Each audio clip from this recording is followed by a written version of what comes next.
Local, I'm Matthew Petty. The world is watching and waiting to see if a ceasefire in Gaza holds after 2 years of war. Coming up this hour, you'll meet a member of Tampa's Jewish community. We'll talk about how he's feeling about the news and how the community here is reflecting on the conflict and the ceasefire. Then, how do you feel about charter schools? Schools of Hope was set up to give kids in underperforming schools a chance at academic success. Now, some school leaders in our region are pushing back, saying it's a hostile takeover. Call and let's talk about it. We're at 813-755-6562. You can email us. We're at FloridaMatters@WUSF.org. Also this hour, we'll raise the curtain on a local community theatre. That's all coming up on Florida Matters Live and Local after these headlines.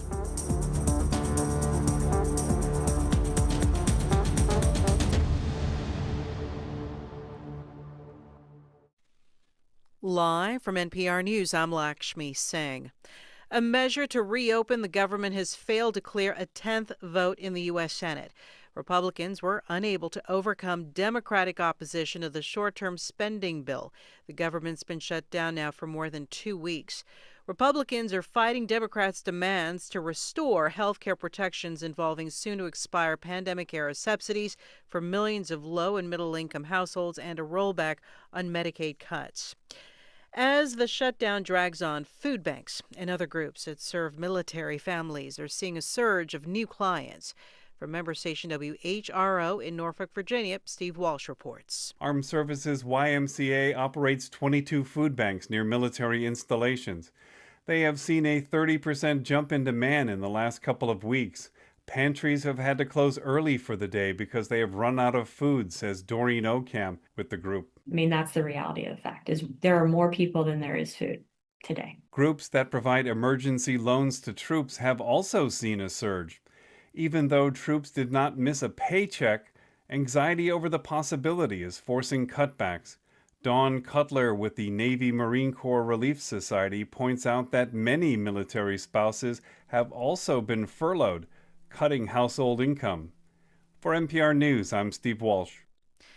The political impasse is delaying another key economic report. NPR's Scott Horsley reports economists are looking for other clues about the strength of consumer spending. The Commerce Department's report on retail sales for September is delayed. As with other key data points, it's been sidetracked by the government shutdown. A collection of anecdotal reports released by the Federal Reserve this week suggests consumer spending has been inching down, but spending by high-income households remains strong. Fed Governor Chris Waller says upper-income households are less affected by rising prices and a softening job market. Waller and his colleagues appear to be on track for another quarter-point cut in interest rates at the next Fed meeting in about 2 weeks. Scott Horsley, NPR News, Washington. The president of Venezuela is urging Americans to reject any aggression against his country. Here's NPR's Ada Peralta. Speaking to reporters, President Trump said the U.S. controls the sea, and they are now looking to strike land. The U.S. has deployed a destroyer and a cruiser, as well as some 10,000 U.S. troops to the Caribbean, saying they want to stop drugs from flowing north. In a speech in Caracas, Venezuelan President Nicolás Maduro said the U.S. was vilifying Venezuela in an attempt to topple his government. He called on the American public to reject aggression, saying the region didn't need a return of a swashbuckling American empire. No a la guerra en el Caribe. Say no to war in the Caribbean, and in South America, say yes to peace, Maduro said. Ada Peralta, NPR News, Mexico City. It's NPR News. Support for NPR comes from NPR stations. Other contributors include Fisher Investments. Fisher's dedicated team of specialists provide resources on investing, retirement income, estate planning, and more. Learn more at FisherInvestments.com. Investing in securities involves the risk of loss. This is WUSF 89.7 News. I'm Jessica Mazzaros. The federal government is looking for office space in Tampa and other U.S. cities. And as WUSF's Nancy Guan reports, the effort comes with the increase in immigration law enforcement efforts. The General Services Administration is the U.S. agency managing government real estate. The GSA posted the request for furnished office space back in September. It lists 19 cities, including Tampa, Fort Myers, Jacksonville, and Fort Lauderdale. NPR reports U.S. Immigration and Customs Enforcement, or ICE, is behind the request. Leo Gonzalez is with the Tampa Bay Immigrant Solidarity Network. He says advocates like him are anticipating more intense deportation efforts. I think that's one of the things that's scaring people. We feel like there is basically something that is building up. WUSF reached out to GSA about the lease proposals. The agency says it does not comment on active procurements, and they are committed to working with their partner agencies to meet workspace needs. Nancy Guan, WUSF 89.7 News. Hillsborough County Commissioners approved yesterday spending money from tourism taxes on a major renovation of George Steinbrenner Field.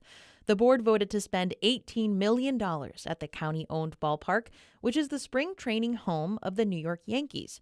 It's on top of about $22 million the team spent. Much of it will go toward new scoreboards, video displays, and sound systems. Commissioner Chair Ken Hagan says keeping the Yankees in Tampa is worth it. The Yankees have been incredible partners for decades, and they showed their true sense of community by allowing the Rays to play at Steinbrenner Field this past season, something they did not have to do. Commissioners also voted to spend another $3 million in tourist taxes to design an indoor sports facility at the Museum of Science and Industry sites in North Tampa. Mostly sunny skies today with a high of 88. Then tonight, mostly clear with a low of 69. Spectrum Bay News 9's Julie Marquez says more sunshine tomorrow with a remaining high of 88. I'm Jessica Mazzaros with WUSF 89.7 News. Hi, it's Steve Inskeep with an easy way to support this station. Donate a car that you don't need anymore. It's free to you and could be worth hundreds of dollars in support. Thanks.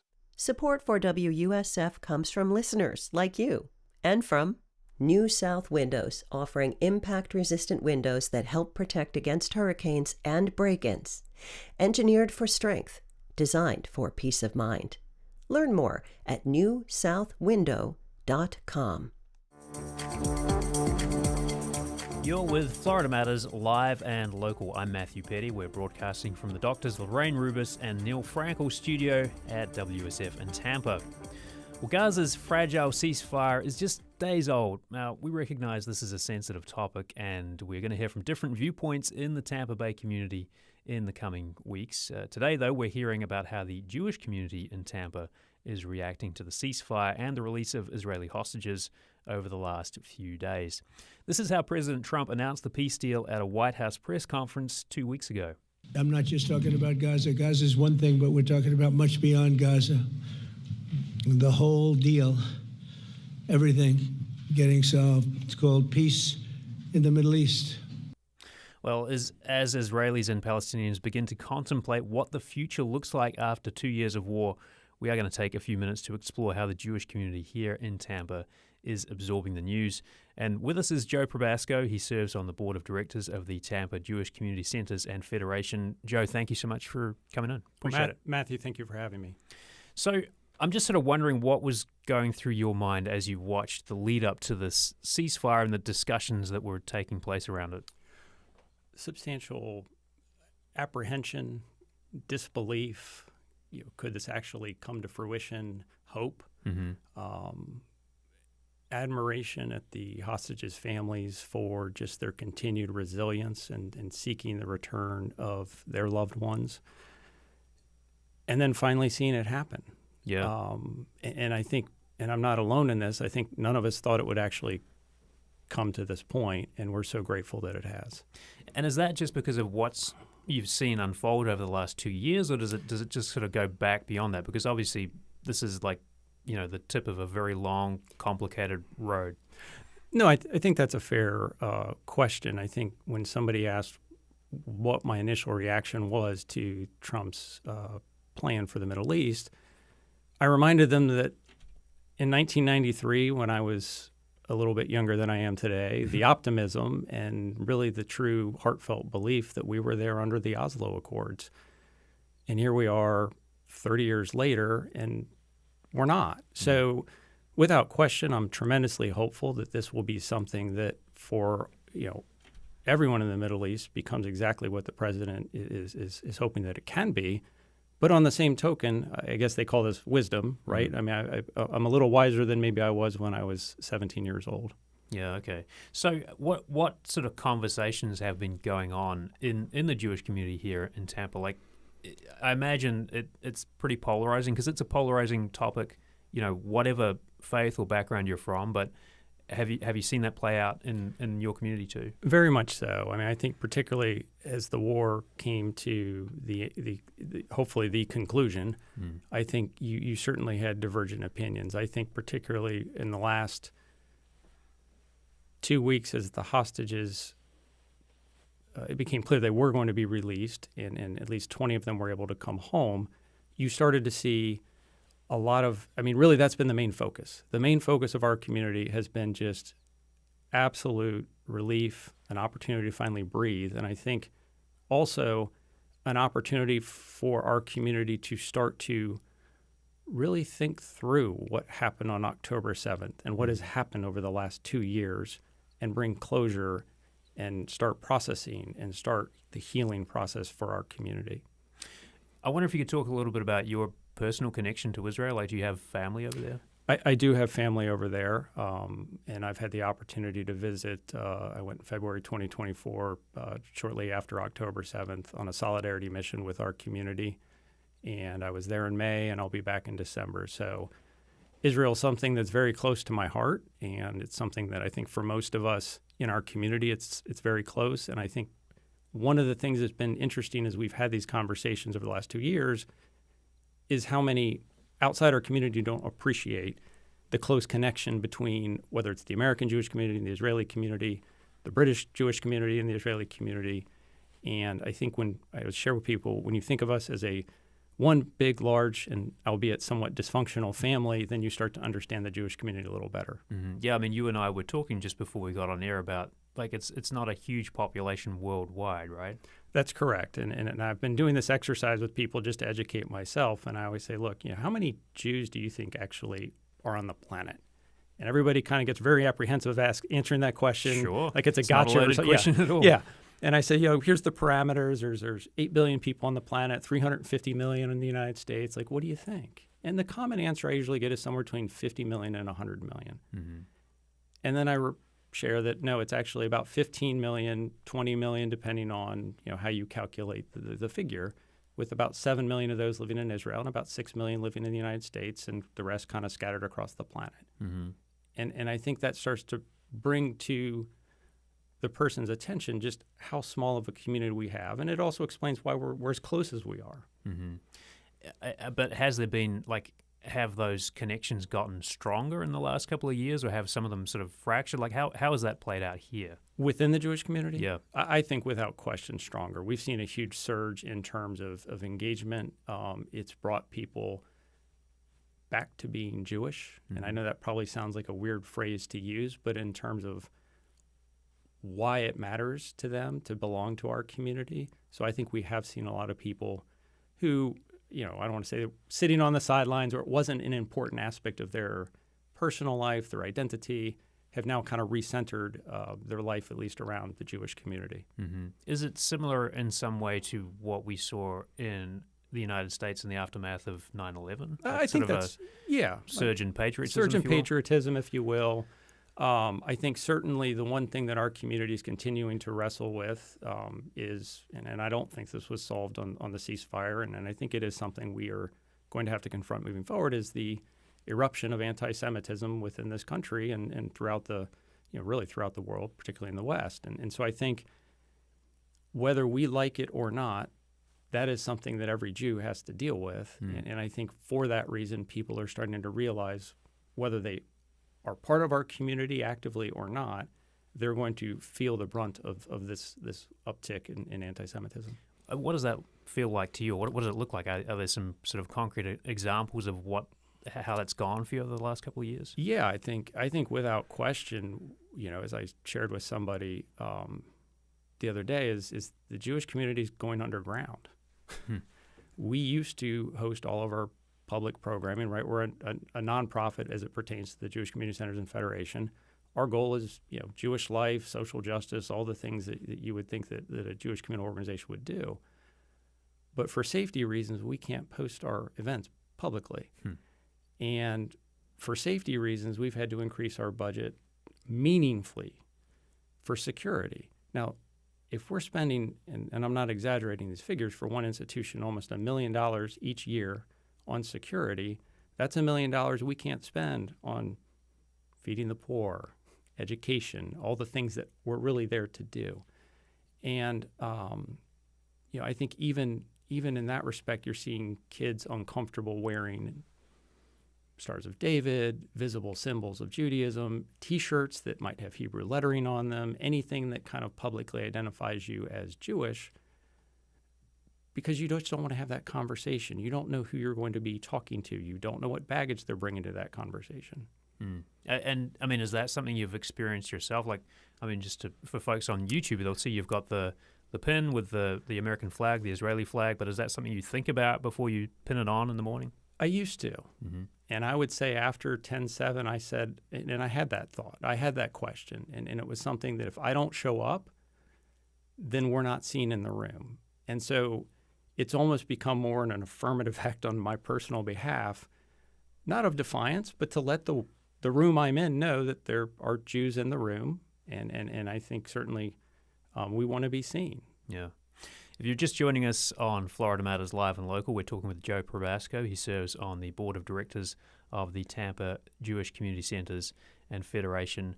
And we're talking about local response here in Tampa to the ceasefire in Gaza and the return of hostages and what comes next. So when you think about what's happening in the Middle East and you sort of look at what's happened over the last couple of weeks, what are you concerned sort of moving forward? I'm concerned it won't hold.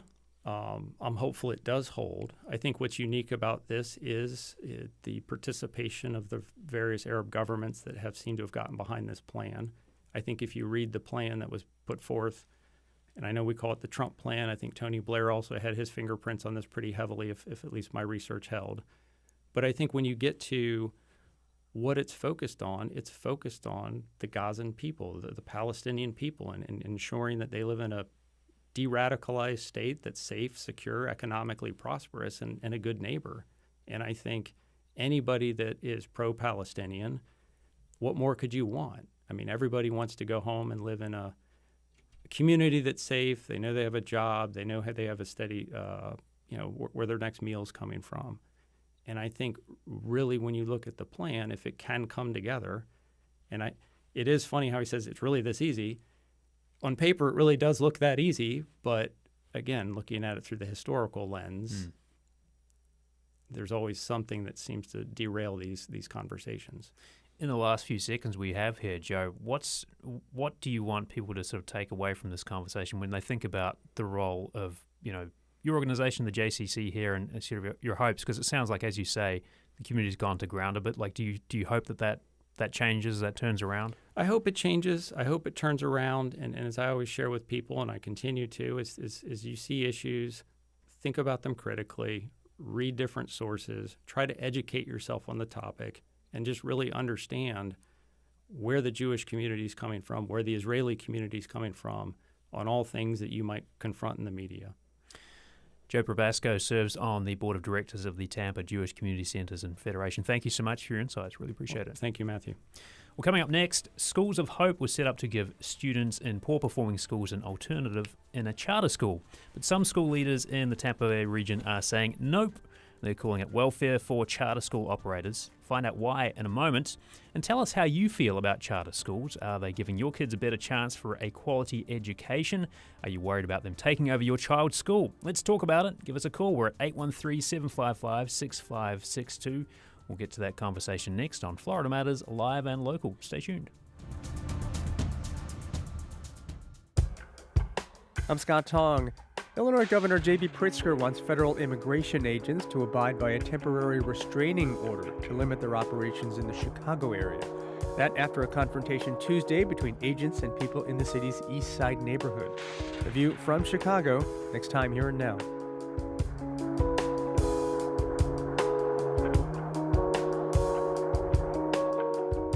Coming up at 1 after Florida Matters Live and Local. Want to catch up on Tampa Bay area news and culture? I'm Sky LeBron, and I got you every weekday morning with the Bay Blend podcast from WUSF. It's quick, fun, and you'll discover something new every day. It's the Bay Blend, wherever you get your podcasts or at WUSF.org. At WUSF, support comes from the people who listen, like you. Also, Caldwell Trust Company, an organization which has been navigating clients toward their financial goals since 1993, building wealth and preserving legacy, the way it's meant to be. Learn more at ctrust.com. Welcome back to Florida Matters Live and Local. I'm Matthew Petty. Schools of Hope was meant to give academic opportunities for kids in poor-performing schools. The idea allows successful charter schools to set up shop in those areas. So why are some Tampa Bay school leaders now sounding the alarm? We're joined for more by WSF's Kerry Sheridan. Kerry, thank you so much for stopping by. Glad to be here. And we want to hear from you as well. What do you think about charter schools? Have they helped your kids succeed? Are you worried, on the other hand, about them taking over your kid's school? Call 813-755-6562. Let's talk about it. You can also send an email to FloridaMatters@WUSF.org. So, Kerry, this all started with a charter school company sending letters to a bunch of schools in Sarasota, Manatee County, and other counties as well, saying they're moving in. Tell us a little more about this company and the letters. Yeah, they came from Matter Academy, which is a charter school company. If you go to Matter Academy, your kids don't pay any tuition, but they're really linked to this larger for-profit company that manages a lot of charter schools called Academica. Mm-hmm. So Matter Academy sent letters to a bunch of different schools in the region, like you said, saying that they want to take over this unused space, surplus space in public schools, and establish their own school right there. Okay, so and have you reached out to Matter Academy? Like, what have they said? Yes, I've reached out a couple of times. They haven't answered.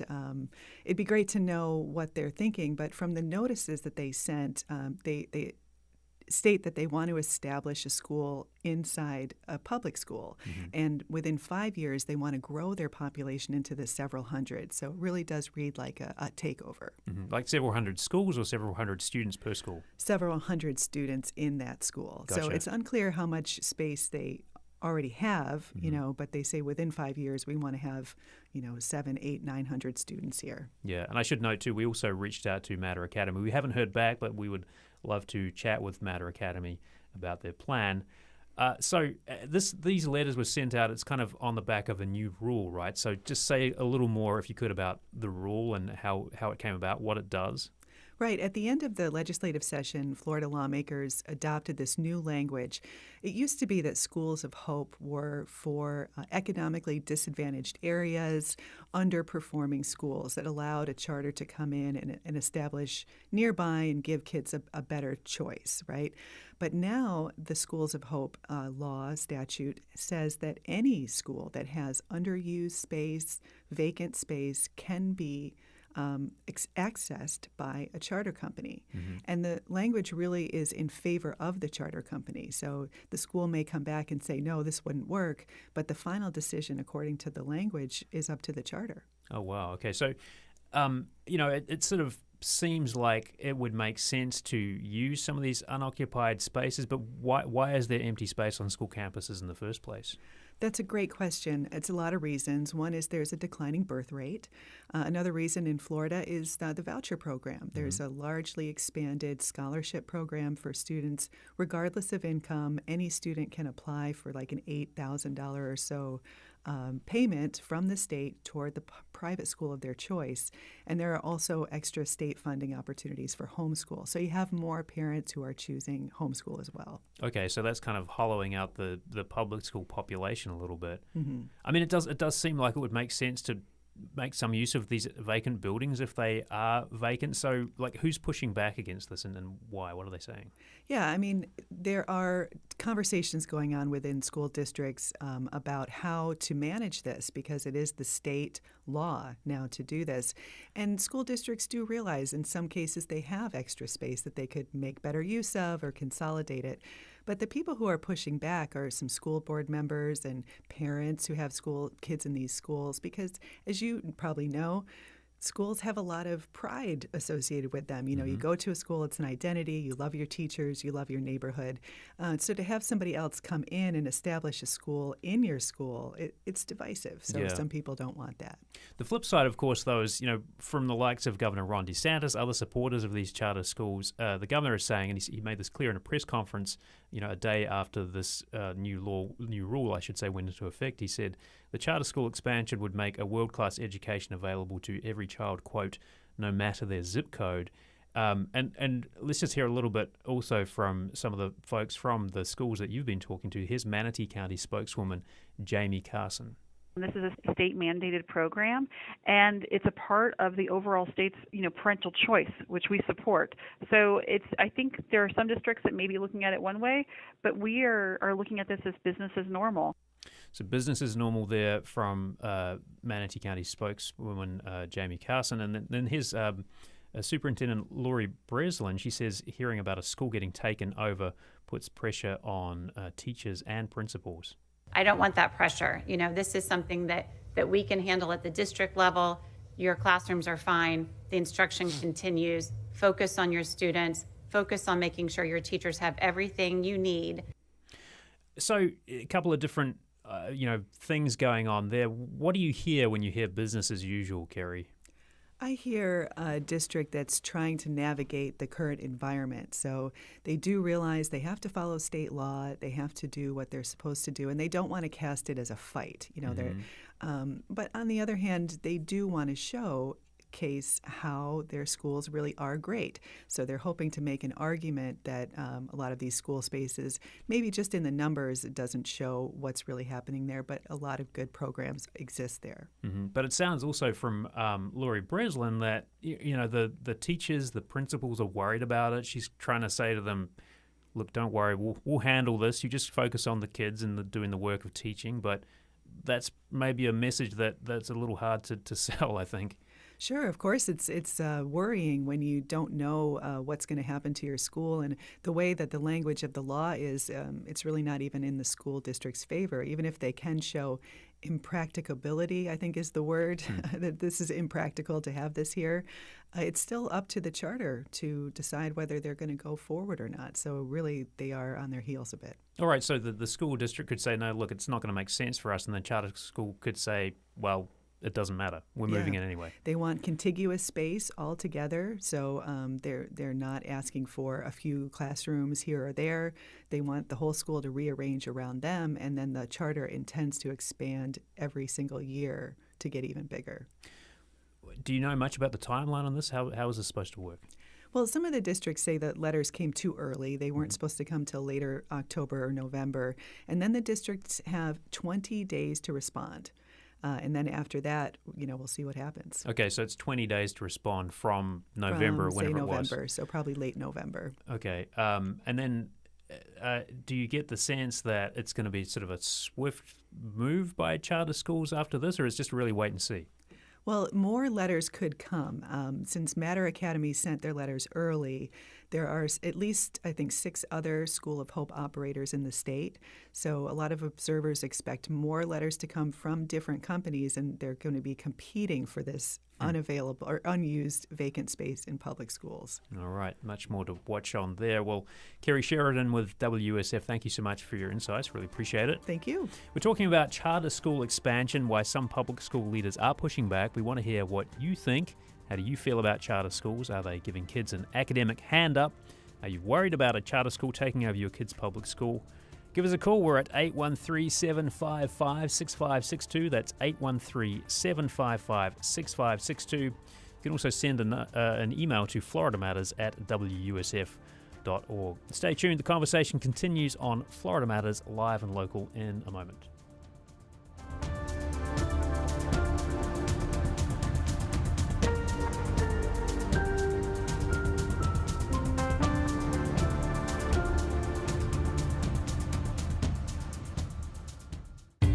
On the next Fresh Air, Julian Brave Noisecat, the son of an Indigenous Canadian father and white mother. He co-directed a documentary about abuse at missionary boarding schools Native children were required to attend. His father was thrown away in one school's incinerator room minutes after being born. then rescued by a night watchman. Noise Cat has a new memoir. Join us. Fresh Air can now be heard weeknights, Monday through Thursday at 7 o'clock. The Fish and Wildlife Foundation of Florida is Florida's community foundation for conservation. They've raised and given away almost $100 million to ensure that Florida remains wild. More at wildlifeflorida.org. WUSF depends on contributions from people like you. And Tampa General Hospital, the region's only academic health system. Together with USF Health Morsani College of Medicine, TGH delivers groundbreaking innovation and life-saving care. For more information, visit tgh.org. Welcome back to Florida Matters Live and Local. I'm Matthew Petty. We're talking about charter school expansion and why some public school leaders in the Tampa Bay region are pushing back. Schools of Hope was established to give kids in poor-performing schools an academic alternative. A non-profit charter school company recently sent letters to dozens of schools saying they want to establish Schools of Hope. They talk about co-locating on campuses with unused, surplus, or vacant public school facilities. And, as I said, some school leaders are pushing back. We want to hear how you feel about this. How do you feel about charter schools? Are they giving kids an academic hand up? Are you worried about a charter school taking over your kid's public school?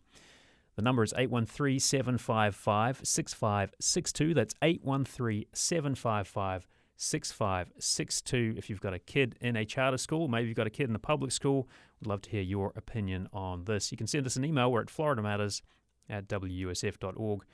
We're joined by Heather Felton, who's a board member in District 1 with the School District of Manatee County. Heather, thank you so much. Thank you. And with us also is Liz Barker with the Sarasota County School Board. She's a member in District 2. Liz, thank you. Thank you. So, Liz, you said this is a hostile takeover. Why is that? I did. I think it's important to differentiate between our homegrown, locally led charters and the School of Hope charters, because these for-profit companies are coming from other parts of the state or even other states wanting to co-locate in our public schools. Mm-hmm. And so it's very different from what we have currently in Sarasota County. And the reason... Can I just ask you a question? I mean, you're saying for-profit companies, but my understanding is Matter Academy is a nonprofit.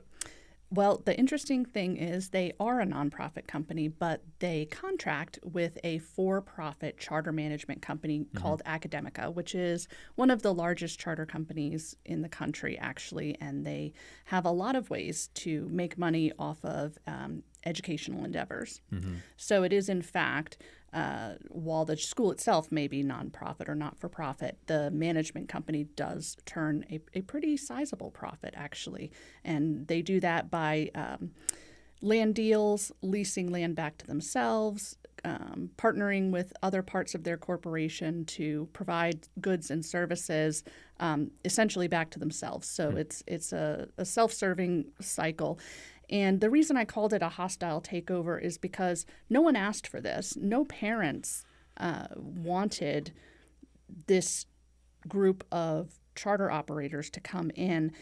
The letters that we received in Sarasota were for schools that, yes, were not at 100% capacity, but were absolutely being used in innovative ways to serve our students. Sarasota County has been an A-rated school district for decades, since the beginning of ratings, and we're designated by the state as a highly performing school district. So this is no longer about academics. It's no longer about providing another educational option or a superior educational option. It's simply about profit and control.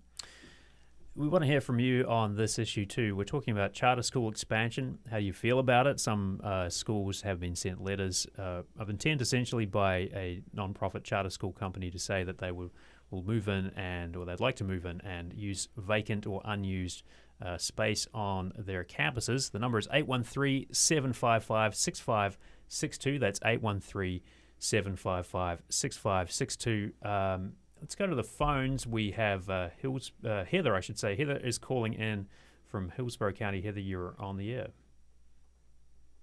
Hi. I'm a teacher in Hillsborough County, and I was just calling to also mention that a lot of times the charter schools, the teachers are not as qualified. They don't have the reading endorsements, the English language, working with ELL students.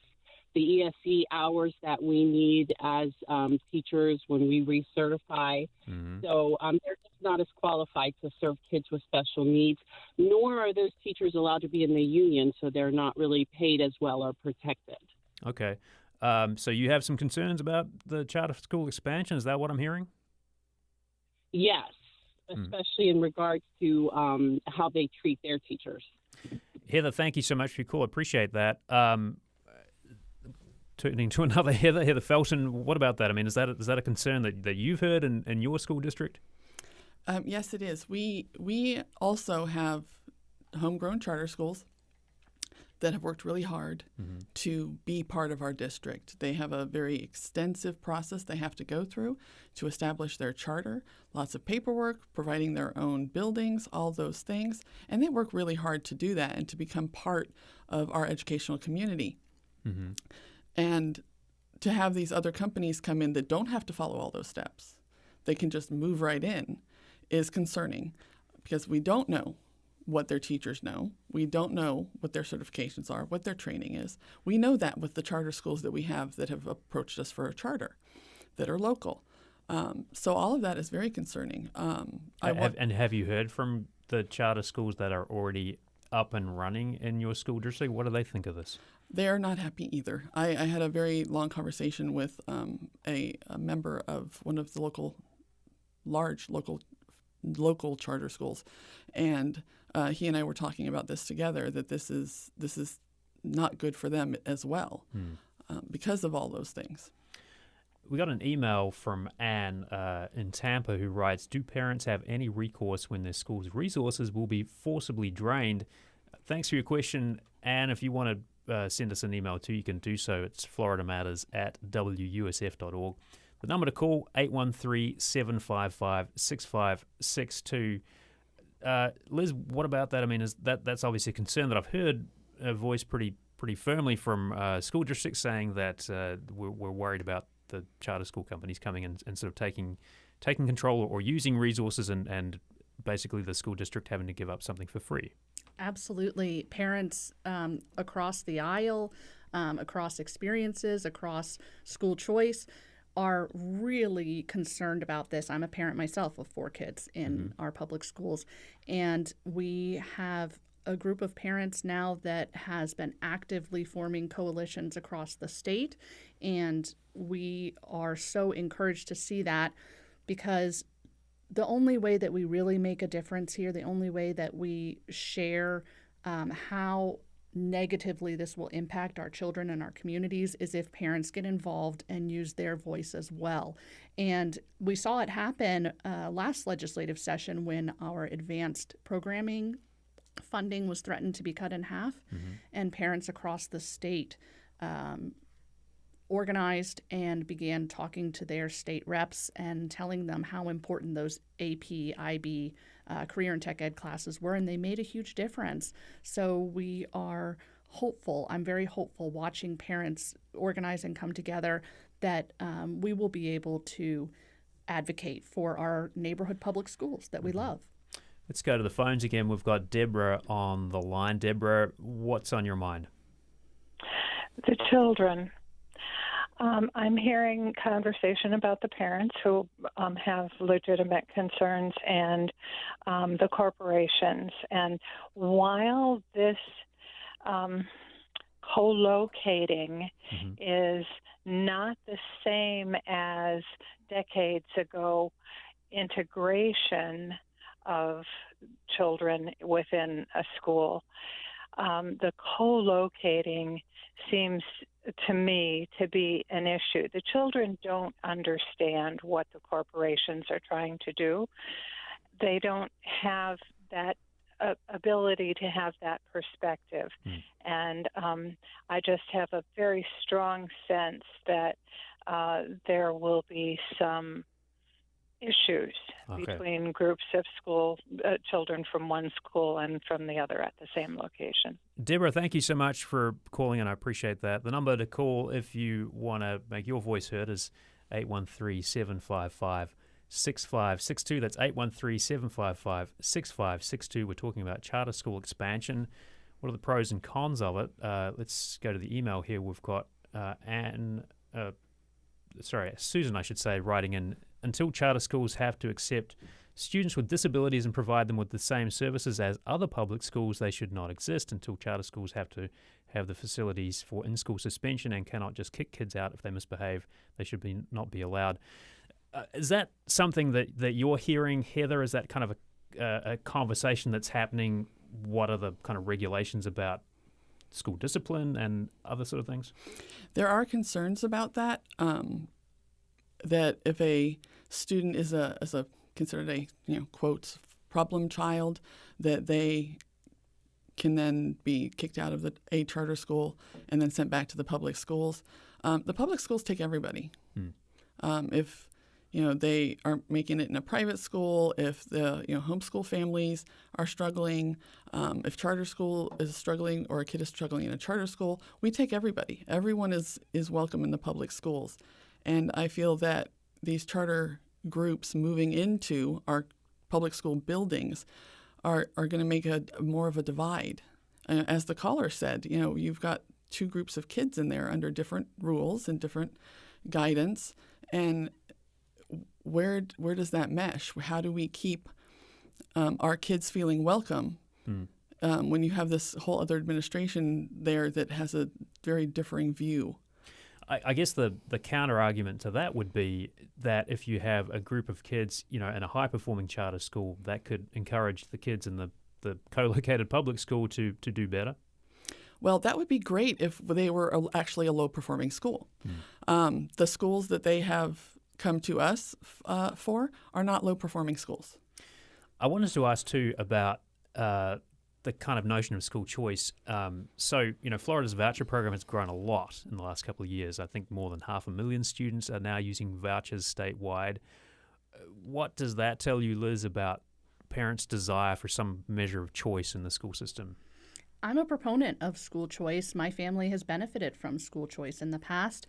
But what I will say is the interesting thing about that expansion of taxpayer-funded vouchers is that 70% or so of students who are using that voucher to attend private school were already attending a private school prior to this. So we are not seeing a mass exodus of students leaving public school and going into a private environment. Actually, what we're seeing is that the state is now choosing to fund two different parallel educational streams. We're now funding both the private market and the public school system. So that's very expensive. And I think it's important that taxpayers understand what's happening is not necessarily a migration. It's more so that we are choosing now to pay for another type of schooling for students. So we spoke with WUSF's Kerry Sheridan just a moment or two ago, and she was saying that essentially there's a fairly kind of, I guess, not a huge kind of window of reflection allowed here before the charter schools are saying we're going to move on this. So what's the plan? Like, what does the school district do next? Are you saying we are going to figure this out somehow? What do you do? Absolutely. In Sarasota, this is something that has been on my radar personally as one board member, and I know it has also been on the superintendent's radar and the staff from the moment it was passed in the very end of the last legislative cycle. And we have started examining all of our utilization across all of our schools and trying to look at ways to entice students, obviously, into our system. We, as I said, have been an A-rated district for decades, and so we offer a lot. But we're looking at micro academies and STEAM pathways. In addition to that, we are having to consider repurposing our buildings and consolidating in some cases. That's not a conversation that anyone ever wants to have, and we see our local neighborhood parent groups really getting involved and telling us how they feel about that. Really stepping up. Let me just get one more call in here before we go to break. Julie is on the line. Julie, what's on your mind? Very quickly. Yes, my question was with regard to Sarasota County, since the interest from this charter company is from a capacity standpoint, as opposed to performance related, where where do they think these kids are going to come from? Right. Where are they going to get these students if they're already not full?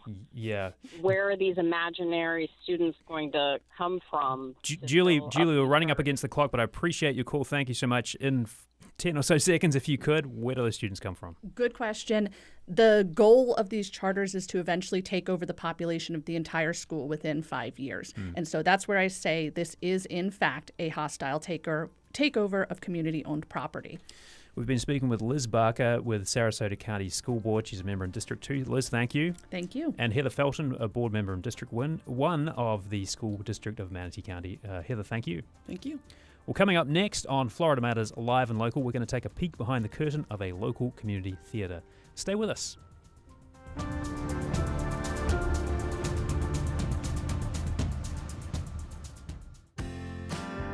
I'm Robin Young. Award-winning baker Dory Greenspan's gorgeous new cookbook shares her favorite cake recipes and tips, including don't stir, learn to fold ingredients. I actually say this to myself while I'm doing it. Under, up, turn. Under, up, turn. Next time, here and now.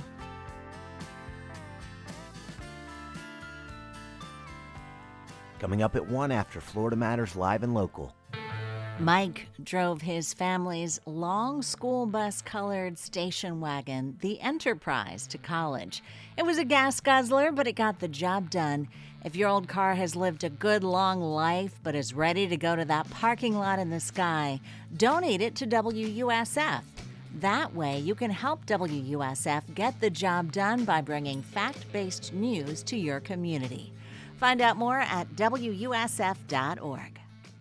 Gulfside Healthcare Services provides expert, compassionate care for every step of your journey. The Dr. J. Weil Center for Hospice Care in Newport Richey is now serving patients. Learn more at gulfside.org.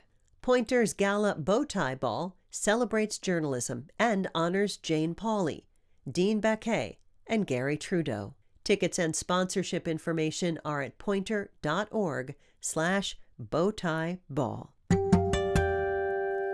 Welcome back to Florida Matters Live and Local. I'm Matthew Petty. There's never a shortage of shows to see at your local theatre. Since the 1980s, the 8 o'clock theatre has been bringing shows from Broadway to the Tampa Bay area, and we're joined by a couple of folks from the 8 o'clock theatre. Dominic Basesti is the technical director of the 8 o'clock theatre. Dominic, thank you for stopping by. Of course. And we're also joined by Kaylee Jewell, who stars as in Cabaret, I should say, as Kit Kat Girl. Yeah. Thank you, Kaylee. Thank you. All right, so tell me a little bit about the 8 o'clock theatre. Like, how long has it been around? What sort of audiences do you get? Yeah, so I mean, as you said, 8 o'clock has been around since the 80s. There, it used to be Footlight, changed its name to 8 o'clock Theater, and we've been currently performing at the Central Park Performing Arts Center since it opened in '97. And so we've been their resident community theater program working with the city of Largo since then. And right now we're putting on 4 main stage productions a year, yeah, been going strong.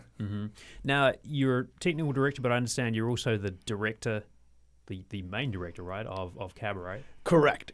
Yes, I function as a technical director for the theater, so I'm there working on all of our productions every year, but this one is a special one where I'm getting to direct it, choreograph it, along with another person, and then also we'll be overseeing all of the technical elements as well. How do you do that? Because there's a lot of responsibility. Like, while a show is happening, right, you've got a lot kind of going on. You almost need an extra brain, right, to sort of think of the art and the craft of it too. Of it all of the time, yeah. It gets really hard once we move into the theater, because we rehearse in a separate space, and then once we're in the theater, I mean, I'll be there until 4 or 5 in the morning, still waking up to do my day job, and then going right back to the theater to get everything in line. It helps when I have strong cast members and people who've done a lot of shows with us to make that transition easier. But it is a lot trying to worry about the lights, the sound, as well as, are the dances together? Are they clean? What's the motivation in the scene? Is all of that coming together to tell the story as one cohesive unit? And this is not your full-time job. Correct. What's your day job? Can I ask? I'm a catering manager, so I work in the daytime for a catering company here, and then I do this at night. Wow. Okay. Yeah. So, Kaylee, you're in cabaret. Yes. Well, tell us about your role. What do you? Yeah, so I'm one of the Kit Kat girls, and the Kit Kat girls are basically dancers in this 1930s German club. We wear some sort of tiny outfits and do a lot of dancing and sort of serve to create like the environment for the rest of the show. Mm-hmm. How's it going so far? It's going well. Yeah, we're about to start our first full run through of the show is tonight, and I'm super excited. Do you always feel like there's something a little extra when you're actually performing in front of an audience? Like, is it hard to replicate what it's like being on stage in front of a live audience? It is. I mean, you do it enough and you can kind of remember what that felt like from the previous show and sort of try to replicate it when you're in rehearsal, and like, we're going to hold for a laugh here, we're going to hold for applause here, but really, like, nothing beats that feeling. And you'll notice, like, the first night that actors have an audience, typically the show will sort of go up a notch, just from the energy that we're getting from the audience. Because, like, I don't think people realize when they go see a show that they're just as much a part of creating the magic as, like, we are up on stage. Like, we can't do it without people coming to watch. Do you get nervous? Not so much anymore. Right. The first couple shows, for sure, but I've been doing it a long time, and it definitely does kind of lessen over time. I, on the other hand, still get nervous every time I go on stage. Well, it's trickier for the director in some ways because you can't control, you can control what you can, but at the end of the day, once the curtain goes up, they're out there and they're performing, and hopefully they're doing like what you want them to do, but there's a little bit of an unknown there. That is very correct. And there will be times where you're back there going, what are they doing? And there'll be times where you're like, oh, what are they doing? It's great, you know? Yeah. All right, so tell us about the other shows. So Cabaret is one of them. What else is going on? So after Cabaret, we have My Fair Lady, and then we're ending our season with Crazy for You. Kind of doing a classic story and tale next. My Fair Lady, it's based off of George Bernard Shaw's Pygmalion. And then Crazy for You is a classic musical with all of the Gershwin tunes, tap dancing, big flashy numbers, kind of making a send-up of the Ziegfeld Folly girl performers. It's a great show. You gotta love a tap show. Yeah. Do you go with a live band as well, or live orchestra? Correct, yes. We are very fortunate to still be one of the community theaters in the area using a live orchestra, which our performers we know love. A lot of our audience members, that's something that they say that they love, is that there's a live band on stage, with them that they can hear. Yeah, so is there an orchestra pit? Like, it's kind of a specific theater you need for that, right? Correct. We do have an orchestra pit. We have found that for a lot of our shows now, we're moving the orchestra sometimes to a more controlled environment to make sure that we can assist the sound. When you go to the Straz, for instance, that orchestra pit can go down 30 feet. It's under the stage a little bit as well. So the sound does get muffled. It's not as bright as it is if it was in the room. Our orchestra pit that's actually in the theater only goes down 8 feet and it's not covered, and so the band can sometimes be overpowering. So what we have found is most effective is if we can actually move the orchestra. Sometimes they're in the loading dock, sometimes they're up on stage, as they will be for Cabaret. But that way we can actually control the sound a lot better and really tune the room to make sure the audience can hear both the vibrancy of the live music as well as what the actors are singing, at the same time. Yeah. What's good about having a live orchestra or band for you, Kaylee? Oh my gosh, it's like you can breathe with it almost, because as an actor, when you're singing and dancing on stage, there are little moments of like something real happening, and so it's kind of organic. Yeah, and having live musicians to be able to follow you, like maybe I'm going to hold this note a little bit longer today, or maybe I'm going to take a breath here, or maybe we need So they're watching you rather than how does that work? Are they watching the conductor? Is it a bit of both going on? They actually have a monitor where they can see us, like whoever is leading the band for that show has a screen in front of them where they can see what's going on stage. And we as actors in the back of the house, which is where the audience sits, we have another small screen that we can watch whoever's conducting so that we can be on the same page. And you mentioned tap. Are there other sort of dance forms that you get to use in your acting career? Yeah, for sure. We were just talking about Crazier for You, which closes out the season. That's the big tap show. But in cabaret is a lot of jazz and a lot of like Fosse style jazz, which is really, really a unique style. Is that jazz hands? I don't know anything about there jazz. There is a dancing. lot of jazz hands. Okay. Yes, 100%. Uh-huh. What makes 8 O'Clock Theatre a community theatre? Like, what is the kind of definition of a community theatre? Is all of our performers are non-paid. They're all people who just love the craft and the art. We are very fortunate that we attract a lot of people who have done work professionally, who went to school for it. Kaylee went to school for it, has worked professionally, and she also chose like, hey, this is something I love to do and I want to be part of it. And so yeah, we function off of a lot of volunteers and a lot of donations. It's the way that we can do it. We are not we don't make money off the shows. A lot of shows we end up, not bringing in as much in ticket sales because we work to create all of the elements to be of the highest standard in the area, and it costs money. And so it's all just a labor of love for people who enjoy the art. If people, maybe are coming into this, and presumably you've got to audition for it, right? You're not just taking anybody off the street. Correct. Yes, we do have auditions. Yeah. So, and you've got a lot of people have professional training.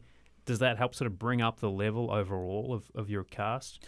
Correct. And we do, and we always try to have a mix. I mean, like in the show now, we have a lot of people who this is their first show since high school, as well as people who are currently working professionally and just doing this for fun.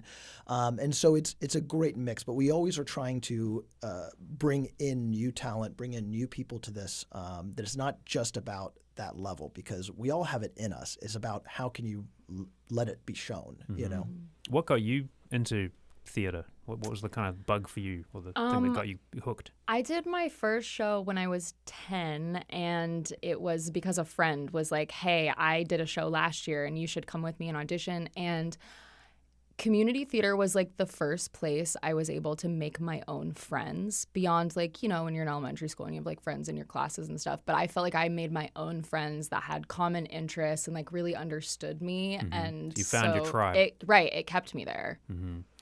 And do you have a favorite performance? Like, is there one that really sticks out, or you really kind of go back to in your mind? I'm trying to think. I mean, I probably have to say it was the last show I did with Dominic that he directed, was Escape to Margaritaville, the Jimmy Buffett musical. Wow. And it was just a fabulous time. And I ended up meeting my current partner doing that show too. So, it's got a special place in my heart. It always will. Yeah, and that show was, we had chosen to do that show, and a month or two before we opened, unfortunately, Jimmy passed. But the turnout of people, we sold out every performance of that, I think 2 weeks before we even opened. And the room was just electric. People were there because they loved Jimmy. People were there because they loved theater. People were there because they loved people in the cast. Whatever it was that brought everyone was the audience dressed up? I mean, you get a lot of parrot heads, right? Oh, yeah. 100%, Oh, yeah. yeah. We had people that were dressed up. We had people standing up and dancing and singing throughout the show. But it was such a fun. And we sold margaritas in the theater. Yeah. People got to walk up to the set help, and yeah. buy a margarita. So it helped. It helped. Okay, before we close out here, what are the dates for Cabaret? Where can people find out about it? Absolutely. The dates are November 7th through the 16th.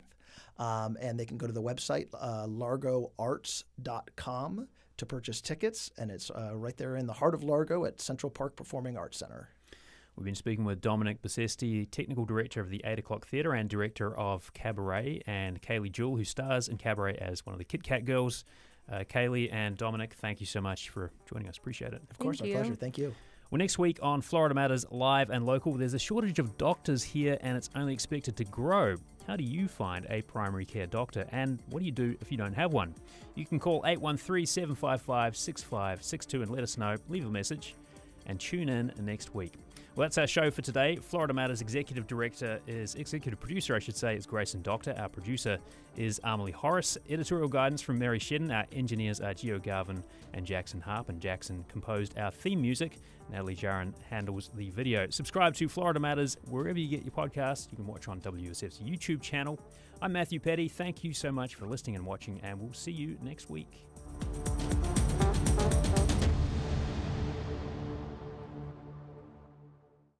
It's October 1970, and Quebec is in crisis. A militant group is stoking resentments, and the province has two paths: political violence or democratic change. Quebec's October crisis, next time on The World. You can hear The World today at 3. You're listening to WUSF 89.7 Tampa, broadcasting from studios at USF Tampa and USF Sarasota Manatee. Listener support powers WUSF. Funding also comes from Brandon Business Machines. Brandon Business Machines is a locally owned and operated office equipment dealer and IT support company. They've been serving the Tampa Bay area for 44 years with copier and computer sales and service. Online at BB.